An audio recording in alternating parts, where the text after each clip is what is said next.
Kembali lagi di Cerita Cinta Channel. Jangan lupa like, comment, and subscribe ya. Terima kasih. Sementara itu, tak hanya Langit yang kesal dengan novel dewasa, Maxim yang sejak kemarin lembur hingga tengah malam, kini ketika pagi ia sudah sampai kantor, baru mendapatkan notif pesan dari Langit yang mengatakan bahwa Jingga sakit dan dia tidak bisa datang ke kantor. "Boleh teriak nggak sih?" gumam Maxim di depan kaca dengan raut wajah datarnya. Ingin sekali rasanya mengumpat sahabat sekaligus bosnya itu. Namun setelah dia pikir juga percuma, karena Langit tidak akan mendengar apalagi sadar diri. Maxim memilih untuk menghela nafas panjang, berusaha untuk merilekskan diri dan menganggap bahwa Langit belum kembali ke kehidupannya lagi. Ya, bukankah dulu dirinya juga sendiri menghandle perusahaan? Dirinya bisa bekerja sendiri, jadi tidak perlu lagi membutuhkan sahabat laknat seperti itu. "Sudahlah, biarkan saja. Kamu itu seperti tidak pernah muda. Bukankah dulu waktu kamu awal menikah juga seperti itu?" ujar Gary tertawa melihat penderitaan sahabatnya. Ya, siang ini Gary datang ke kantor Langit ketika jadwalnya sedang kosong, terlebih ketika ia mendengar bahwa Langit bolos kerja hingga membuat Maxim kesusahan. Membuat jiwa julid Gary semakin meronta ingin menertawakan sahabatnya. "Bahkan kamu sampai libur seminggu untuk berbulan madu, jadi berikan saja mereka waktu. Anggap saja baru tanding pertama kali, jadi masih anget," imbuh Gary terkekeh. Tanpa dia sadari bahwa memang benar Langit dan Jingga baru memulai pertandingan. "Tapi berbeda, aku mengambil cuti dari jauh-jauh hari, dan sebelum aku cuti, aku sudah mengatur jadwalku. Tidak seperti ini, semua dadakan. Sudah seperti tahu yang dijual dalam mobil keliling saja," cetus Maxim menghela nafas kasar, lalu mendudukkan diri di kursi kebangsaannya.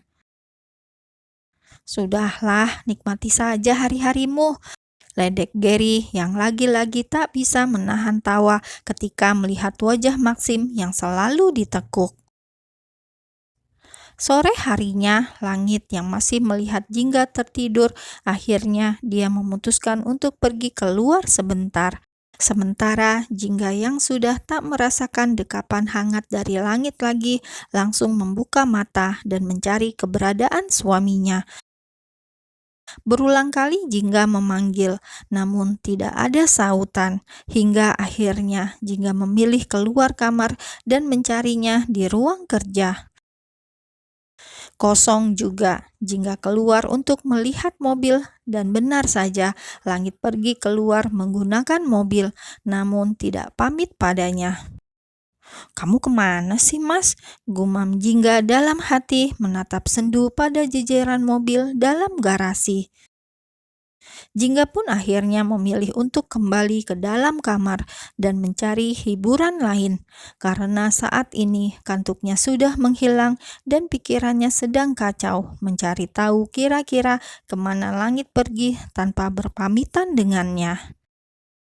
Setelah beberapa saat perjalanan, kini Langit sudah sampai di sebuah pemakaman umum, di mana mertua serta iparnya beristirahat dengan tenang di sana. Setelah memanjatkan doa, Langit pun mulai menabur bunga sedikit demi sedikit di dua makam mertuanya. Setelah itu barulah ia mengambil bunga baru yang hanya berwarna putih untuk di makam iparnya yang tak lain adalah mantan kekasihnya. "Hai," sapa Langit dengan senyum yang menguasai wajahnya. Mungkin inilah pertama kalinya Langit datang dengan senyuman di wajah, karena biasanya ketika ia datang pasti akan bersedih dan bahkan menangis. "Bagaimana kabar kamu? Aku datang lagi." Langit menabur bunga dengan sedikit demi sedikit, lalu menghela nafasnya berat. "Maafin aku karena sudah berpaling darimu. Aku nggak tahu apakah kamu akan membenciku atau tetap tersenyum padaku." Biru, aku tidak akan pernah melupakan kamu, tapi kini hatiku sudah benar-benar dikuasai adikmu. Aku tidak tahu sejak kapan dia bisa menggesermu dari sana, tapi aku berterima kasih padanya karena kehadirannya benar-benar memberikan warna baru untukku. Biru, bisakah kamu memaafkanku? Tolong jangan membenciku dan tolong restui pernikahanku dengan Jingga. Biarkan ku bahagiakan dia tanpa harus mengingat kamu lagi. Namun, aku berjanji tidak akan mengusirmu dari hatiku. Kamu masih memiliki tempat terindah di sana. Hanya saja, Jingga tetap menjadi pemiliknya saat ini. Apakah kamu akan menertawakanku dari sana? Apakah aku terlihat seperti laki-laki bodoh? Lagi-lagi langit tersenyum getir. Aku yakin kamu di sana sudah bahagia sama ayah dan bunda, dan biarkan Jingga bersamaku dan akan kupastikan dia bahagia. Setelah cukup lama berbincang, langit pun segera beranjak dan pergi meninggalkan pemakaman. Namun setelah beberapa saat langit pergi, seorang wanita datang dengan wajah berkilat amarah, dengan tangan yang mengepal kuat menatap sebuah makam berwarna biru dengan taburan bunga putih. Kamu benar-benar sangat beruntung, gumam wanita itu berdecak sinis, lalu ia segera pergi meninggalkan pemakaman. Aku membencimu. Langit sudah sampai di rumah setelah hampir senja. Ia pun segera membersihkan diri dan mandi. Barulah setelah itu ia mencari keberadaan istrinya. Namun sudah beberapa kali ia berkeliling, ia tidak menemukan Jingga sama sekali. Bahkan para pembantu pun tidak ada yang tahu kemana perginya Jingga. "Bagaimana bisa Bibi nggak tahu?" seru Langit begitu marah. "Tadi Non Jingga hanya datang ke dapur dan mencari Tuan. Setelah kami mengatakan tidak tahu, maka Nona pergi lagi.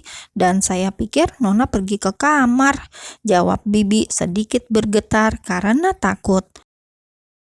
Langit hanya mampu menghela nafas dengan kasar. Ia berusaha untuk menghubungi Jingga, namun ketika dia membuka ponsel, ia justru semakin terkejut. Entah ada berapa banyak panggilan tak terjawab dari Jingga dan tak terdengar oleh Langit.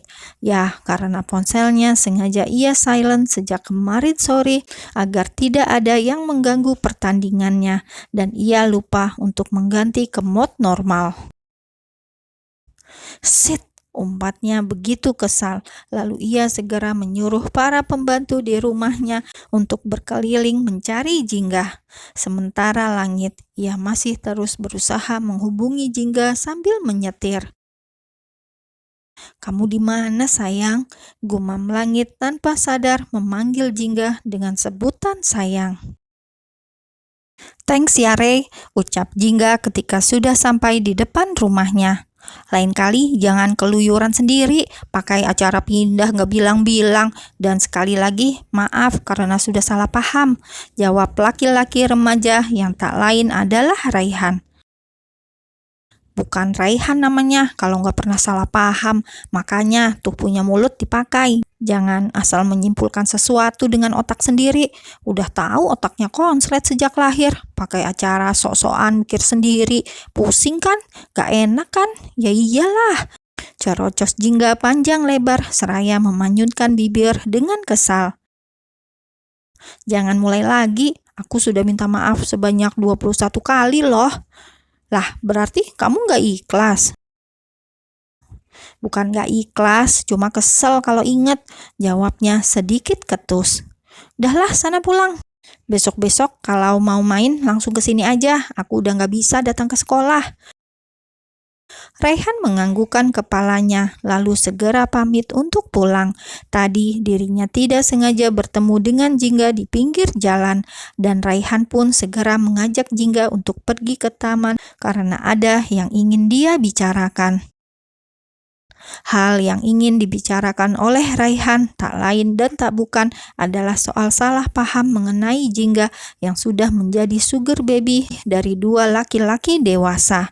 Raihan sudah tahu semuanya dan akhirnya Jingga juga menjelaskan sekali lagi dan terpaksa mengatakan bahwa dirinya sudah menikah hingga membuat Raihan bernafas lega dan benar-benar meminta maaf setulus hati. Permintaan maaf tidak langsung diterima oleh Jingga. Raihan pun cukup tahu bila meminta maaf dengan wanita itu pasti harus menggunakan sebuah ritual, yakni makanan. Entah sudah berapa banyak jajanan pinggir jalan yang sejak tadi Jingga hampiri dan makan di tempat. Hingga kini perutnya sudah terasa sangat penuh, bahkan ia ragu apakah di dalam perutnya masih ada ruang kosong. Jingga yang memang sudah merasa lapar karena terus digempur oleh langit merasa sangat beruntung ketika Raihan datang dan ingin mentraktirnya. Tak ingin menyiakan kesempatan, Jingga pun memanfaatkannya.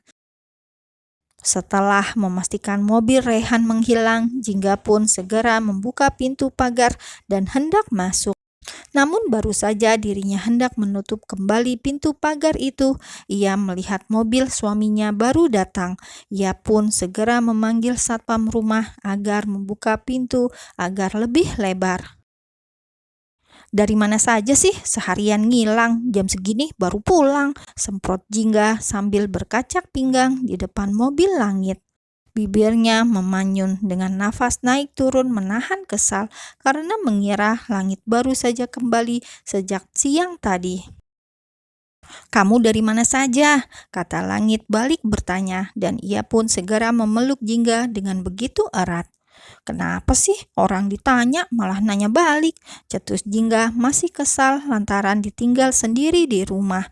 Ia pun segera mendorong dada langit dan menjauh. "Sayang, tadi Mas muter-muter nyariin kamu," ucap langit menghela nafasnya kasar. Ia tak habis pikir mengapa istrinya malah balik bertanya, sementara dirinya sudah pusing sejak sore tadi mencari Jingga hingga malam begini. "Bohong, orang Jingga tidur di kamar kok dicariin," jawab Jingga dengan ketus. "Mas tahu nggak sih, tadi itu Jingga sampai ke kantor buat nyariin Mas Langit, tapi Mas nggak ada di sana. Mas kemana?" Dek,